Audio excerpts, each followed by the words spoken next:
क्या आपके सिलाई के काम में सफाई नहीं आती है? आप भी बाहर के कपड़े सिलना चाहते हो, लेकिन आप सोचते हो कि काम में सफाई नहीं है तो कस्टमर हमें गुस्सा करेंगे या कुछ कमियां निकालेंगे, क्योंकि काम में सफाई नहीं है। लेकिन आप लोगों ने मुझे कमेंट किया था कि दी एक वीडियो बनाना कि सिलाई के काम में कैसे सफाई लाएं, क्या हम तरीके अपना सकते हैं जिससे सिलाई के काम में बहुत अच्छी सफाई आए और हम बाहर के काम आसानी से कर सकें। तो ये वीडियो इसी टॉपिक पे रहने वाला है, बहुत ही रिक्वेस्टेड वीडियो है एक्चुअली ये। तो वीडियो को ना पूरा ध्यान से सुनना और देखना। तो सबसे पहले ना मैं आपको कुछ दिखाना चाहती हूँ, फिर आपको समझ में आएगा कि काम में सफाई कैसे लाएं। पहले तो मैं ये कहूँगी कि बाहर का काम अभी आपको करने की कोई ज़रूरत नहीं है। अपने ऊपर 1 साल दो, जैसा कि कल परसों की वीडियो में मैंने आपको कहा था, बाहर का काम करना है, बहुत बेहतरीन तरीके से करना है। तो देखो क्या होता है, first impression is the last impression. अगर आपने पहला इम्प्रेशन ख़राब कर दिया बाहर के कस्टमर के साथ, तो आपका आगे भी वो वैसा ही बिहेव करेंगे आपके साथ, वैसा ही बर्ताव करेंगे कस्टमर जैसा कि आप अभी हैं। चाहे आप बाद में कितना भी फिनिशिंग से काम करोगे, बहुत बेहतरीन भी करोगे, लेकिन आपकी जो इमेज स्टार्टिंग में बन गई वो वही रहेगी, वो चेंज नहीं होगी। तो क्यों ना इमेज बनाने से पहले, बाहर की इमेज बनाने से पहले पहले खुद को ही इतना परफेक्ट कर लिया जाए कि आपको जाने की जरूरत ना पड़े लोगों के पास, लोग आपके पास आने लगे। तो वो कब आएंगे? कहते हैं ना कि मेहनत इतनी खामोशी से करो कि कामयाबी शोर मचा दे। तो कामयाबी जभी आएगी जब पहले आप प्रैक्टिस कर लोगे, खुद को इम्प्रूव कर लोगे हर चीज़ में। पहले तो आप बैठे अपने साथ, काम में सफाई नहीं आ रही तो पहले उन कमियों को ना एक पेपर पे लिख लो कि मेरे काम में यहाँ यहाँ गलतियाँ हो रही हैं, ये प्रॉब्लम्स हो रही हैं। आपको खुद ही कपड़ा आपका सिला हुआ अट्रैक्ट आपको ही नहीं कर रहा है तो वो दूसरे को कैसे करेगा? तो काम में सफाई आए इसलिए क्या करना होगा, कुछ चीज़ें जो मैं बताऊंगी उनको फॉलो करना होगा। पहले तो ये बताना चाहती हूँ मैं आपको कि काम में सफाई क्यों नहीं आती। बहुत सारे लोग कमेंट करते हैं कि हम इतने सालों से सिलाई कर रहे हैं फिर भी काम में सफाई नहीं आती है, दी क्या करें? तो इतने सालों से कर रहे हो, जैसा कि आपके आंसर में ही पता चल रहा है कि कितने सालों से कर रहे हो। इतने सालों से कर ज़रूर रहे हो, क्या वो जिम्मेदारी से कर रहे हो या फॉर्मेलिटी से कर रहे हो? जिम्मेदारी और फॉर्मेलिटी में, दोनों में अंतर होता है। काम दोनों में ही कंप्लीट किया जाता है, जिम्मेदारी से भी काम करना ही होता है कम, और फॉर्मेलिटी से भी काम करना ही होता है। पर जो जिम्मेदारी जो शब्द है उसमें आप अपने कपड़े की हर एक चीज़ पे फोकस करोगे, जो भी चीज़ें उसमें होती है। लेकिन फॉर्मेलिटी में क्या करोगे? समय कंप्लीट करोगे, इसे पूरा किया और समय हो गया, ख़त्म कहानी। फिर वो चाहे बाहर वाले बंदे को पसंद आए या ना आए। तो मेरा कहने का मतलब है कि आप 1 साल खुद में इतना इम्प्रूवमेंट करें ताकि जो फर्स्ट इम्प्रेशन है वो आपका बेस्ट बने और वही आपका लास्ट इम्प्रेशन भी बन जाए। तो क्या करना होगा? पहले खुद पे काम करना होगा, अपने काम पर जो आप करते हो। सिलाई हो गया, जित कटिंग में प्रॉब्लम है, सिलाई में प्रॉब्लम है, फिनिशिंग में प्रॉब्लम है, ओवरऑल किसी भी चीज़ को ले लो सिलाई से रिलेटेड, जहाँ भी प्रॉब्लम है उनको खुद ही देखो, क्योंकि अपनी कमी देखना बहुत अच्छी बात होती है और अपनी कमी मानना भी और भी ज़्यादा अच्छी बात होती है, और अपने कमी पे काम करना उससे भी ज़्यादा अच्छी बात होती है। तो अपने पूरी जितनी भी आपकी कमियां हैं उन पे काम करें, और आपको खुद को 1 साल में ऐसा बनाना है, खरा सोना, ठीक है? तभी आप बाहर का काम करें, उससे पहले आप ना करें। परफेक्ट नहीं हो तो करने की ज़रूरत नहीं है, खुद पे काम करने की ज़रूरत है। अब मैं आपको बताती हूँ कि काम में सफाई कैसे आएगी। तो पहले तो मैं आपको ये दिखाती हूँ, ये मेरे एक्चुअली सूट हैं, अभी तुरपाई हो के आए हैं। इसमें अभी कोई मैंने ओवरलॉक नहीं किया है, प्रेस भी ठीक से नहीं किया है, थोड़ा सा करा था बट अभी फिनिशिंग से सारी चीज़ें नहीं हुई हैं। तो मैं आपको दिखाना चाहती हूँ, पास से देखें कमियाँ कहाँ पे होती हैं। यहाँ पे आप देखेंगे, ये सूट अभी मेरा ही है, इसमें मैंने अभी कुछ ओवरलॉक वगैरह कुछ नहीं किया है। लेकिन ध्यान से देखो, मेरे काम में आपको मार्जिन का डिस्टेंस भी सेम मिलेगा, सिलाई ढेर सारी नहीं मिलेंगी, सिर्फ 2 या 3 मिलेंगी। ज़्यादा है सिलाई, उसे खोलो, वो काम को ख़राब करती हैं।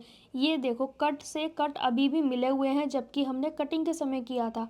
आप लोग क्या करते हो, आप ज़बरदस्ती उल्टा सीधा ऐसे करके सिल देते हो। अब आपने ज़बरदस्ती यहाँ से बराबर नहीं किया और ऊपर नीचे कर दिया, फिर ये कट से कट तो मिला नहीं, फिर आपका ये नीचे गया तो आप क्या सोचते हो, यहाँ से कैंची चला देते हैं, या फिर आप इधर से छोटा बड़ा कर लेते हो, फिर यहाँ पे ये चीज़ ऐसे जाती है, देख रहे हो, इस तरह से जाती है। अब आपको लग रहा है कि मैंने सिलाई सही लगाई है, ये बड़ा हो ही रहा है, लाओ इसे उड़ा देते हैं। नहीं, कि यहाँ से जब हम कटिंग के समय कट से कट मिला के कटिंग करते हैं तो स्टिचिंग भी तो इस पे आनी चाहिए। ये ऊपर नीचे होने का क्या मतलब है। अब चारों कपड़े मेरे एक बराबर हैं, ये 2 अस्तर, ये मेन फैब्रिक और ये आपस में बिल्कुल फिनिशिंग के साथ बराबर हैं। मार्जिन यहाँ पे ऐसा नहीं है कि यहाँ ज़्यादा है, यहाँ कम है, यहाँ ज़्यादा है, टेढ़ा मेढ़ा नहीं है, फिनिशिंग के साथ है। और मैंने अभी कोई कैंची से एक्स्ट्रा कटिंग नहीं की है, ठीक है। और एक चीज़, यहाँ पे मेरा कोई थ्रेड नहीं दिख रहा है आपको। जो थ्रेड होते हैं ना वो साथ की साथ आपने कट करने हैं। जैसे कि मान लो ये तो थ्रेड उसका नहीं है सिलाई का, बट मैं आपको बता रही हूँ कहीं पे भी थ्रेड है तो आप स्टिचिंग के समय साथ के साथ इसे कट करना है। ये हमारे काम को फिनिशिंग देता है।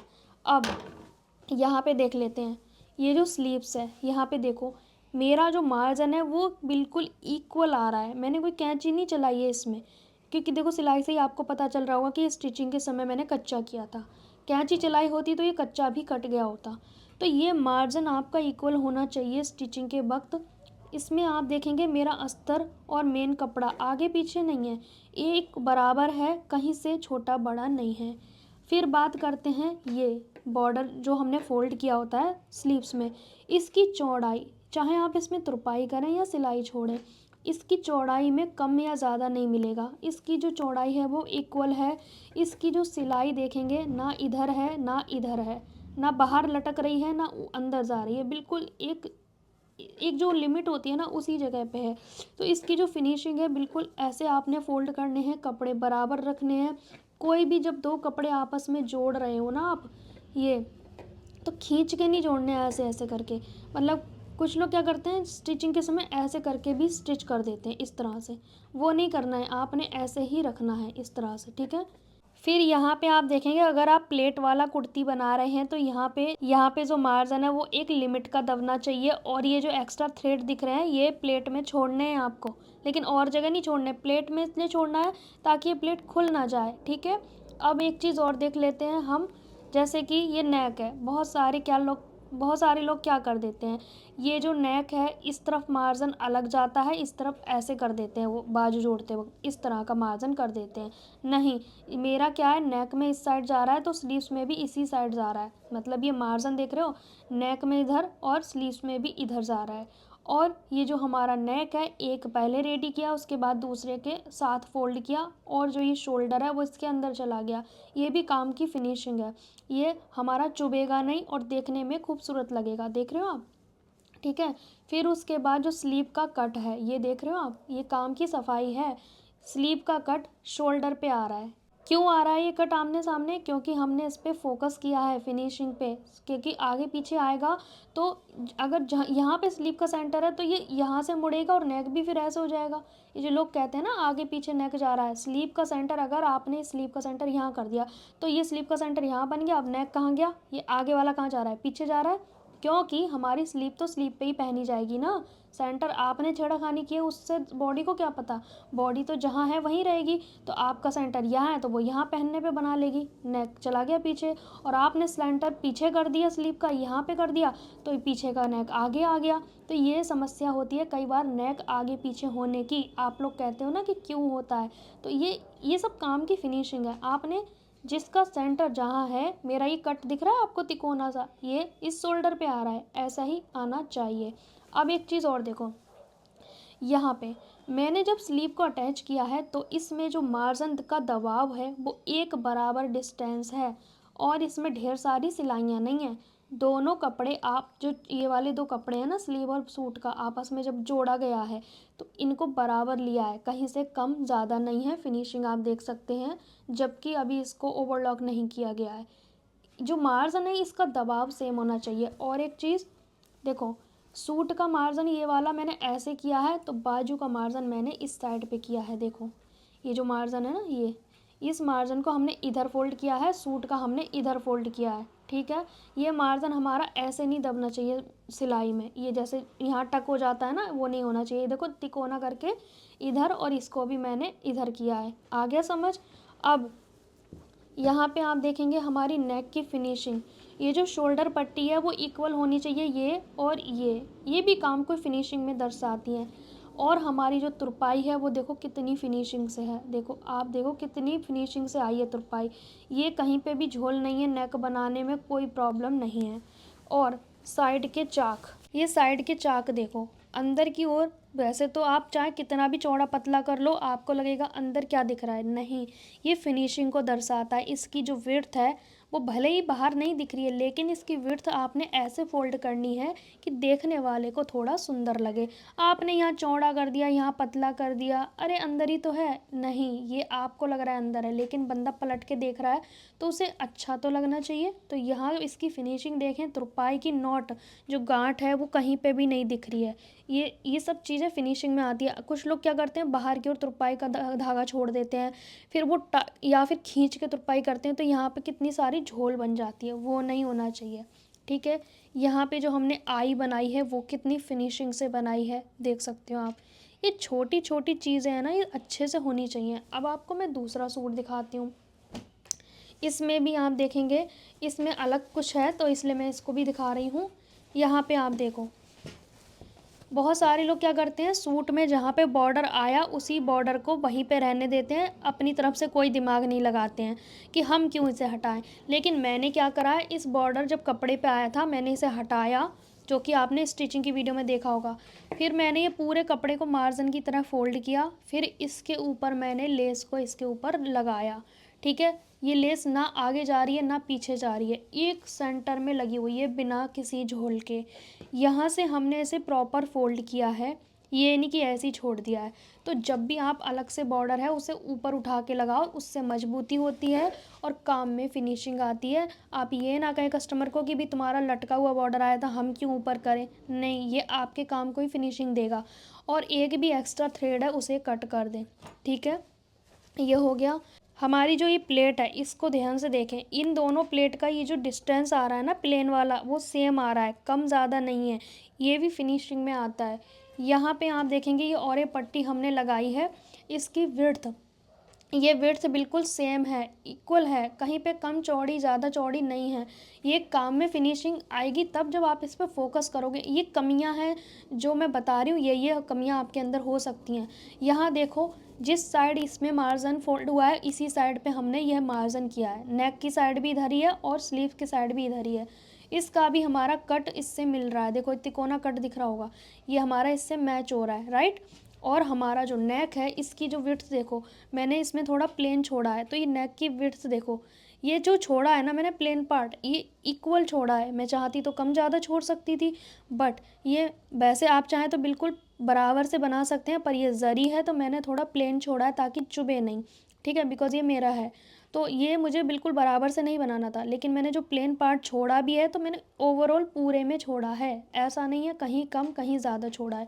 ठीक है, और हमने इसे पलटने वाला बनाया, कहीं कोई थ्रेड नहीं दिखेगा, बिना बुकरम के इतनी फिनिशिंग से नेक बनाया है हमने। तो इस तरह से ये चीज़ें हो गई। बहुत सारे लोग क्या करते हैं मैं आपको बताती हूँ। अब यहाँ पे एक चीज़ और देखेंगे, जब भी हम कोई शेप बनाते हैं, फॉर एग्ज़ाम्पल ये यहाँ पे ले लेते हैं इस तरह से एक पार्ट को, ये बना दी हमने कमर का हिस्सा। ठीक है, ऐसे ही तो होता है हमारा बॉडी का शेप, इस तरह से होता है ये कमर। ठीक है, अब मैं इसको कट कर लेती हूँ एक कमर की शेप में, जैसे कि हमने सूट कट करा है ना, ऐसे ये सूट की तरह समझ लो आपकी सूट की कटिंग है ये। ठीक है, ये आ गया हमारा नेक।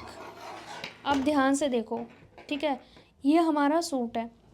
बहुत सारे लोग क्या करते हैं, काम की फिनिशिंग ख़राब करने के लिए ऐसे करके वो स्टिच करते हैं। ठीक है, इस तरह से कि भाई कोई बात नहीं, छोटा बड़ा आएगा, उन्हें क्या लगता है यहाँ से कैंची उसे उड़ा देंगे, इधर भी कैंची से उड़ा देंगे, लेकिन इसकी पूरी शेप क्या से आएगी है, ये इससे क्या हुआ, ये चीज़ की वजह से ये नेक भी डिस्टर्ब हो गया। ये देखो शोल्डर कहाँ जा रहा है, ये चीज़ जो हमने नीचे ऊपर की ना, इसकी वजह से ये सब डिस्टर्ब हो गया। अब आप देखोगे इस साइड ये चीज़ हो गई, इस साइड ये नेक ख़राब हो गया, यहाँ से ये ख़राब हो गया। क्या ये ख़राब था? नहीं, स्टिचिंग में ख़राब करते हैं हम, कटिंग में ख़राब नहीं करते हम। स्टिचिंग के समय हमारा जो नेक बनेगा वो इस सेंटर पे बनना चाहिए। ये जब भी हम नेक बनाएंगे तो इस सेंटर के अकॉर्डिंग बनाएंगे, बुकरम का या किसी भी चीज़ का बना रहे हो।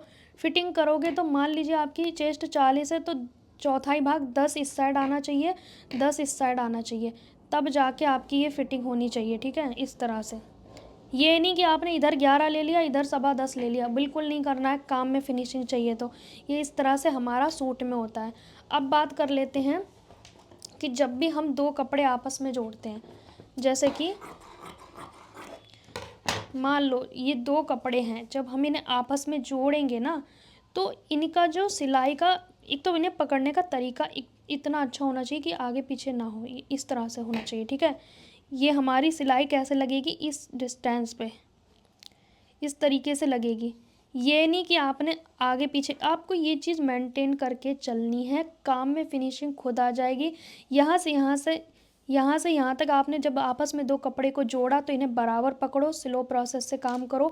ये सिलाई लगा ली, फिर जो थ्रेड होगा वो यहाँ से भी फिनिशिंग से कट करो, यहाँ से भी धागे नहीं छोड़ने। ये काम को दर्शाता है फिनिशिंग में। नेक सेंटर से बनाने हैं, अगर आप पोंचे बना रहे हैं तो उन्हें अच्छे से बनाएं, किसी भी चीज़ में ना कोई समस्या नहीं आनी चाहिए। अब यहाँ से मान लो 2 और पट्टी आप कट कर रहे हो, ठीक है, ये और पट्टी आपने कट कर ली। अब लोग क्या करते हैं, इन्हें ज़बरदस्ती जोड़ते हैं, बल्कि करना क्या चाहिए, आप लोग क्या करते हैं, इसे ज़बरदस्ती थोड़ा सा आगे पीछे करके जोड़ ही देते हैं कि भी जुड़ जाएगी, सीधी तो आ ही जाएगी। नहीं, आपने क्या करना है, पट्टी को इस तरह से रखना है, इस तरह से दोनों पट्टी को रखना है, अच्छे से इन्हें इक्वल कट करना है, इस तरह से। अब इस पट्टी को ऐसे जोड़ना है, ये यहाँ से लिया आपने, ये हमें स्टिच होने के बाद ऐसे आनी चाहिए, तो हम इसको अब ऐसे पकड़ेंगे, इस तरह से, ठीक है। इतना कोना अगर इधर एक्स्ट्रा है तो उधर भी एक्स्ट्रा होना चाहिए। अब इसे स्टिच करोगे तो ये ऐसे आएगा, इस तरह से बिल्कुल स्ट्रेट आएगा, ये इस तरह से बिल्कुल स्ट्रेट। चौड़ाई बिल्कुल सेम होनी चाहिए, कम ज़्यादा। अगर आप रफ़ काम भी कर रहे हो ना, ये जैसे कि आधी तो ये फोल्ड हो जाती है, तो लोगों को क्या लगता है थोड़ी चौड़ी पतली कट कर लेते हैं, ख़त्म करते हैं। नहीं, आपको फिनिशिंग से करना है। तो मेरा कहने का मतलब है, जब भी 2 कपड़े आपस में स्टिच करे जाएंगे, जोड़े जाएंगे, तो उन्हें स्लो प्रोसेस से आराम से करें। अब भूल जाएं अभी आपको बाहर कमाना है या बाहर के कपड़े स्टिच करने हैं, एक कपड़े पे आप पूरा दिन लगा दो। ये मत सोचो कि मुझे आज 4-5 सिलने हैं, यूट्यूब पे दिखा रहे हैं कि मैं 10 सिल लेती हूँ, 20 सिल लेती हूँ। हो सकता है वो सिल लेते हो, पर वो ऑलरेडी परफेक्ट, मतलब ऑलरेडी वो परफेक्ट होंगे, इसीलिए वो बहुत सारा काम किए होंगे, इसीलिए उनका हो सकता है पूरा दिन में वही काम हो और घर का काम वगैरह नहीं करना पड़ता हो, ठीक है। तो आप उन लोगों की वीडियो क्यों सुननी है आपने कि वो 10 सिल रहे हैं, 20 सिल रहे हैं, आप उतने बन तो जाइए, पहले पहले काम में तो परफेक्ट हो जाओ। क्यों आपने 10-20 के पीछे पड़ना है। जिस दिन आप परफेक्ट हो जाओगे तो काम में फिनिशिंग आ जाएगी, फिनिशिंग आ जाएगी तो स्पीड अपने आप बढ़ जाती है। और ये चीज़ें हमें जानबूझ के करनी नहीं पड़ती, आपने अपनी कैंची का अच्छा यूज़ करना है, जहाँ जो भी एक्स्ट्रा लग रहा है उसे कट करना है, मार्जिन एक लिमिट का रखना है। बहुत सारे लोग 4-5 इंच का मार्जिन अंदर रख लेते हैं, जैसे कि वो अगले जन्म तक वो मोटे होंगे तब भी वो मार्जिन काम आएगा, लेकिन ऐसा होता नहीं है। इंसान इतने कपड़े चेंज करता है, 1-2 साल से ज़्यादा वो रखता नहीं है, ठीक है। एक मैं ही हूँ जो मैं ज़्यादा सालों तक पहनती हूँ, बट इतना भी मार्जिन क्यों रखना कि आपने अगले जन्म तक की तैयारी कर ली कि भैया 4 इंच का मार्जिन रख लो, 5 इंच का रख लो, ठीक है। ब्राइडल हैं तो उनका रख सकते हो, स्टार्टिंग में पतले होते हैं बाद में, पर इतना कि भाई वो कभी उस चीज़ को छोड़ ही ना पाए, सारी ज़िंदगी पहने मार्जिन के चक्कर में। तो इतना भी आपने ढेर सारा मार्जिन नहीं रखना, वो अंदर चुभता है, वो देखने में गंदा लगता है। और पतले लोगों में ज़्यादा मार्जिन रखोगे तो यहाँ से ना उठा उठा रहता है, झोल सा लगता है। तो लिमिट की हर चीज़ रखो यार, 2-3 इंच, ज़्यादा नहीं, इससे ज़्यादा नहीं। बिगनर हो तो 3 इंच, अदरवाइज़ 2 इंच रखना सही है, ठीक है। बाकी काम में परफेक्ट बनोगे तभी फिनिशिंग आएगी। फिनिशिंग के लिए आपने स्लो मोशन में काम करना है, किसी की वीडियो में जाके स्पीड को नहीं देखना है कि वो इतनी स्पीड से काम कर रहे हैं। आपने क्या करना है, अपने एक काम में बारीक से बारीक चीज़ें सीखनी है। जैसे कि मैं पहले भी बता चुकी हूँ, एक एक चीज़ पे फोकस करो। अगर आप ब्लाउज़ सिल रहे हो तो ब्लाउज़ की कटिंग, ब्लाउज़ की स्टिचिंग, ब्लाउज़ की औरे पट्टी, ब्लाउज़ की हुक्काई पट्टी, ब्लाउज़ के काज बटन, ब्लाउज़ के नीचे फोल्ड वाली पट्टी, ब्लाउज़ की दोनों की आगे पीछे की लेंथ इक्वल होनी चाहिए, नेक के शोल्डर, दोनों शोल्डर पट्टी इक्वल होनी चाहिए, आगे पीछे कुछ भी नहीं होना चाहिए बिल्कुल। अगर आप बेल्ट लगा रहे हैं तो दोनों साइड की बेल्ट आमने सामने आए, दोनों साइड की प्लेट आमने सामने आए। अगर आप कटोरी ब्लाउज़ बना रहे हैं तो दोनों साइज़ की कटोरी इक्वल आए, छोटी बड़ी बिल्कुल भी ना हो। तो और 2 स्लीव बना रहे हो, जब भी 2 स्लीव बनाते हैं जैसे इस साइड की, तो ये ना हो कि एक स्लीव छोटी एक बड़ी। पोंचे बना रहे हो साथ में बनाओ, स्लीव बना रहे हो साथ में बनाओ, जो चीज़ डबल है वो साथ में बनेंगी ताकि वो एक जैसी बने। अगर आपने एक सलवार का एक पोंचा पे पूरा टाइम लगा दिया, दूसरा बाद में, तो डिज़ाइन ही चेंज हो जाएगा, बिकॉज़ आप उस समय किस दिमाग से बना रहे हो, दूसरे समय किस दिमाग से बना रहे हो, ठीक है। तो काम में फिनिशिंग आएगी जब आप इन छोटी छोटी चीज़ों पे ध्यान दोगे, बारीक से बारीक चीज़ों में। मैं अगर आपको कहूँ कि जो बड़े बड़े क्रिकेटर्स होते हैं, वो आप देखते होगे वीडियोस में कि भाई वो परफेक्ट इतनी अच्छे से खेल पा रहे हैं, क्या वो इसीलिए खेल पा रहे हैं कि वो उसी दिन खेले थे? नहीं, वो रात दिन इतनी प्रैक्टिस करते हैं अपने फाइनल उसमें जाने के लिए, रात दिन प्रैक्टिस करते हैं, तब जाके वो फाइनल रिज़ल्ट में पहुंच पाते हैं। ऐसा नहीं है कि बस वही वाली सीन। अगर आपके घर में मैंने अगर आपसे कहा कि घर में सफाई करो, तो कैसे करोगे? आप कहोगे कि भाई उसमें टाइम लगेगा, सफाई करनी पड़ेगी तब जाके सफाई होगी। तो ऐसा ही इसमें टाइम लगाओ ना, है ना। जैसे दिवाली की सफाई में और रोज़ की सफाई में कितना अंतर होता है। दिवाली की सफाई कुछ अलग ही चमका देती है घर को। ऐसे ही आप सोचो ना, ये भी एक काम है, ये भी एक ज़रूरी इंपॉर्टेंट काम है, ये भी से भी दिवाली समझ लो भाई। इतने अच्छे से चमकाना है कि कस्टमर खुश हो जाए, पहले तो खुद ही खुश हो जाओ, क्योंकि आपका अच्छा काम होगा तो पहले आपको खुशी मिलेगी, फिर कस्टमर को मिलेगी, फिर उससे क्या होगा, काम बढ़ेगा, काम बढ़ेगा तो अर्निंग होगी, और जब अर्निंग होगी तो आप हैप्पी हो ही जाओगे। तो कहने का मतलब है, आप अपने काम पे अच्छे से झोंक दो 1 साल। अरे 1 साल नहीं कमाओगे तो क्या हो गया, 1 साल माइनस कर लो अपनी ज़िंदगी का, और क्या है। काम में फोकस कर लो, 1 साल के बाद तो है ही पैसा पैसा, है ना। तो काम में इतनी सारी प्रॉब्लम को ख़त्म कर लो अपने काम में से, तो बहाना ही नहीं बचेगा कस्टमर के पास कुछ भी कहने का, और आप भी सर उठा के कह सकते हो कि मेरे काम में अच्छी फिनिशिंग है। सो गाइस, आई थिंक मैंने जो मुझे लगा कवर करना वो मैंने आपको बता दिया। कटिंग में भी सेम करना है, कटिंग कर रहे हो तो अब बहुत फिनिशिंग से अच्छे से मार्क करें, चाहे वो रफ़ चीज़ पे क्यों ना कर रहे हो, अच्छा करना है, ठीक है। तो स्टिचिंग कर रहे हो, कटिंग कर रहे हो, ओवरलॉक कर रहे हो, सब चीज़ पे ध्यान देना, पर आप स्लो प्रोसेस में करो, आप अपने ऊपर टाइम लगाओ, बस हो जाओगे जो आप चाहते हो वो, ठीक है। भाग दौड़ में काम नहीं करना है, रिलैक्स तरीके से करना है। जैसे पानी होता है ना गंदा, उसको बार बार उंगली करते रहते हैं तो वो गंदा ही दिखता है, थोड़ी देर छोड़ देते हैं ना तो वो साफ दिखता है, ऊपर आ जाता है, गंदगी नीचे बैठ जाती है। थोड़ा रिलैक्स माइंड से अपने काम में ध्यान दो कि कमी कहाँ पे है, खुद कमी निकालो, खुद ही अपने टीचर बन जाओ और उसे सुधार लो, बस। सो गाइज़, आई थिंक आपको ये वीडियो अच्छा लगा होगा, और डेली क्लासेस आ रही हैं सेकंड चैनल पे, तो आप उसे ज़रूर देखें। मैं शुरू से विगनर के अकॉर्डिंग सिलाई सिखा रही हूँ, सेकंड चैनल पे डेली क्लास अपलोड हो रही है। सो गाइज़, मिलेंगे नेक्स्ट टाइम, तब तक के लिए बाय बाय।